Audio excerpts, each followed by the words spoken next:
evaluating and monitoring the situation. Looking at the humanitarian situation in Ukraine, I myself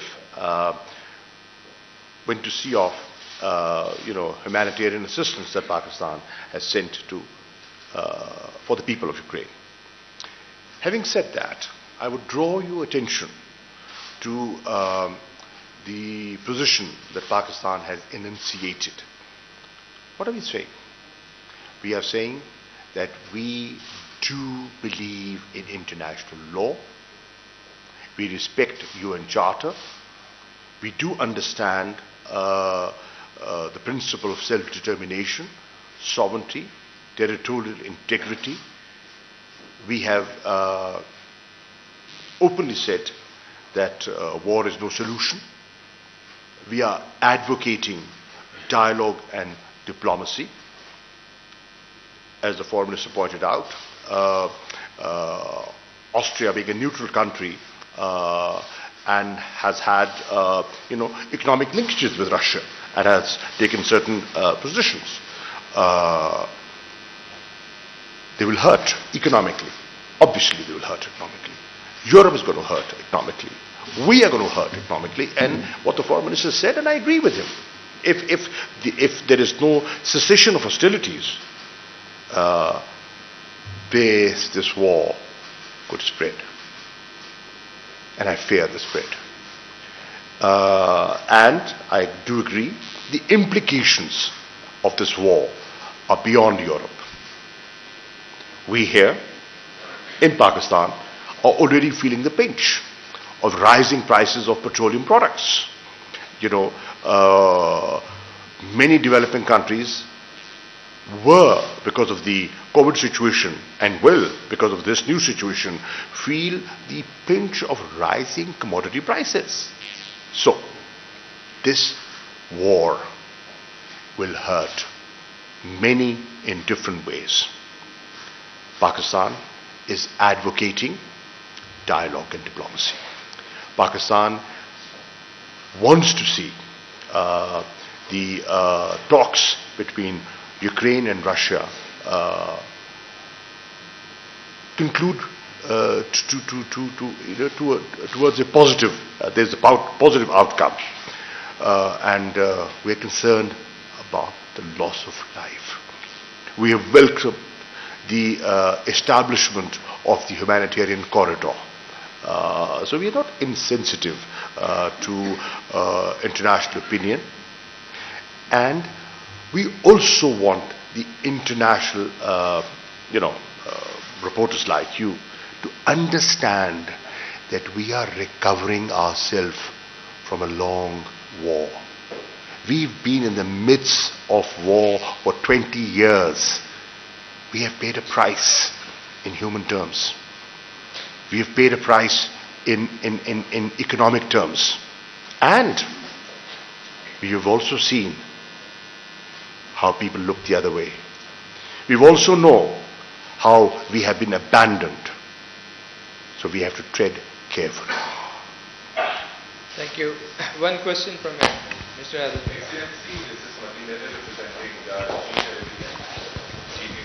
So my question is, just a day before, United Nations General Assembly adopted a landmark resolution condemning Islamophobia.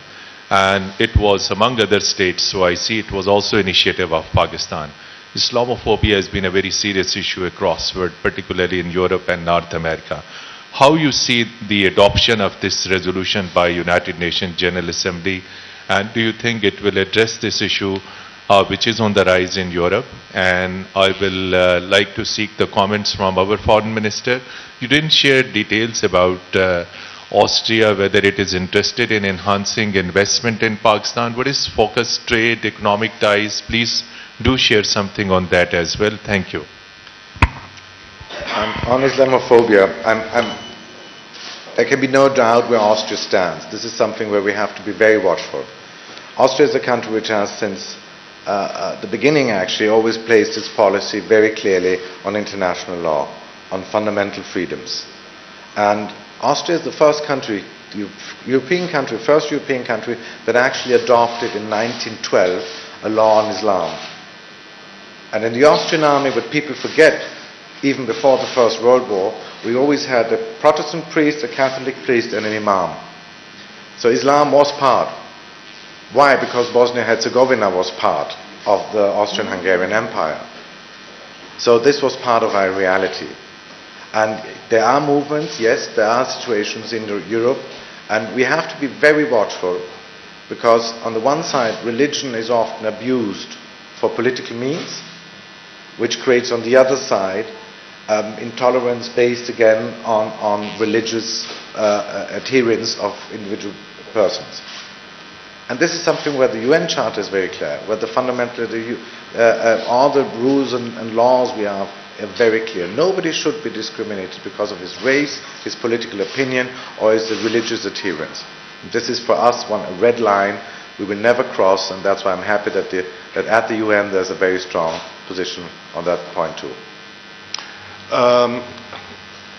Let me begin by saying that I'm grateful to the Prime Minister for having acknowledged publicly in a public meeting the effort put in by the Foreign Office in lobbying and building a consensus, not just in the OIC, but in the international community to get that consensus for the for the Islamophobia resolution that was passed by the General Assembly. We're very happy about it.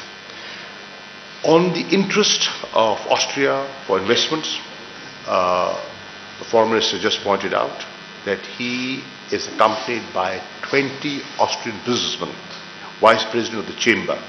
Now, if they did not have that interest, why would they be traveling all the way to Pakistan?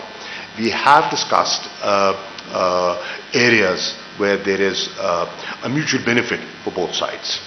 And you perhaps didn't pick up, he made a point in his conversation, and he said, in the new situation, there will be new markets. There is a market. Pakistan is a market of 220 million people.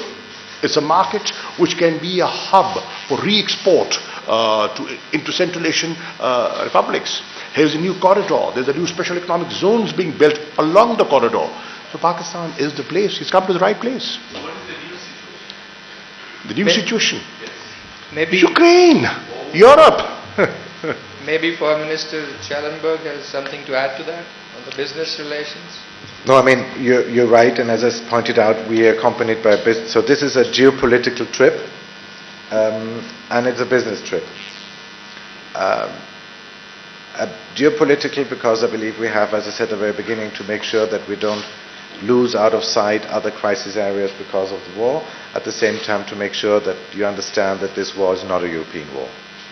This is not by far a European war. Don't get this wrong. This is something which will concern you, and you said it very correctly so. And it's a business trip. And yes, Austrian companies have been always good in the past to find out new opportunities, to find new markets. And the thing is to find out whether the circumstances are those in place which could attract foreign direct investments. But I believe and I hope that this is the beginning, that this trip marks the beginning of a new era of Austrian-Pakistani relations, not only politically, but also economically. Thank you, sir. I'm afraid in the interest of time, we'll have to conclude here. Thank you so much.